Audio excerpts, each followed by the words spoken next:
জয় কুম্ভধাম মহাকুম্ভের জয়। আমরা কুম্ভ থেকে আজ ফিরছি, আজকে আমাদের ট্রিপের লাস্ট দিন। এটা কিছুখানি ভারাক্রান্ত মনে বলছি, কারণ আমরা এই ট্রিপটাতে অনেক আনন্দ করেছি, অনেক কিছু শিখেছি, অনেক কিছু মানিয়ে নিয়েছি, অনেক কিছু প্রত্যেকটা পরিস্থিতিতে অ্যাডজাস্ট করা, এটা খুব শিখেছি এই ট্রিপে। কিন্তু আনন্দ ভীষণ করেছি, বলো কি ঠিক কিনা মামি? তো আজকে রান্না কমপ্লিট হয়ে গেছে, খাওয়া দাওয়া চলছে, তারপরে আমরা ননস্টপ ছাড়বো, একদম রায়গঞ্জে গিয়ে নামবো। তো এই ট্রিপটা যে শেষ হবে, এই মানুষগুলোর সঙ্গ যে ছুটে যাবে, সেটা সত্যি খুব খারাপ লাগছে।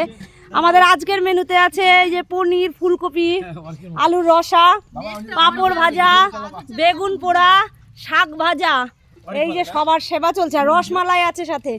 তো শাক ভাজাটা বিশেষত্ব আছে, কারণ এই শাকটা কিন্তু ইউপির শাক তুলেছে বাঙালিরা, রান্না হচ্ছে বিহারে। তো এই শাক ভাজাটা সারা জীবন মনে থাকবে আমাদের।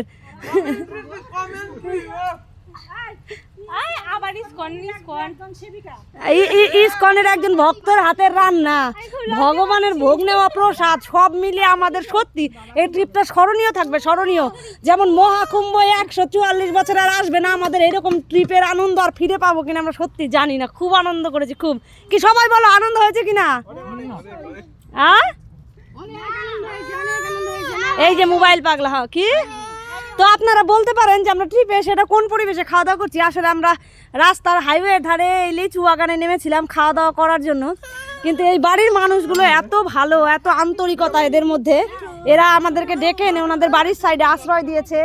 ওনাদের এখানে আমরা স্নান দান করেছি, রান্না হয়েছে, মানে ভীষণ ভালোবাসা পেয়েছি এখানকার লোকগুলোর কাছ থেকে। অপরিচিত হয়েও যে কারো পাশে এইভাবে থাকা যায়, এইখানকার এই লোকগুলোকে না দেখলে সত্যি বুঝতে পারতাম না। তো যাই হোক, আপনারা যারা ভাবছেন কুম্ভে যাবেন, যান, খুব ভালো লাগবে, খুব ভালো এক্সপিরিয়েন্স, ভালো অভিজ্ঞতা। যারা যেতে চাইছেন যেতে পারেন।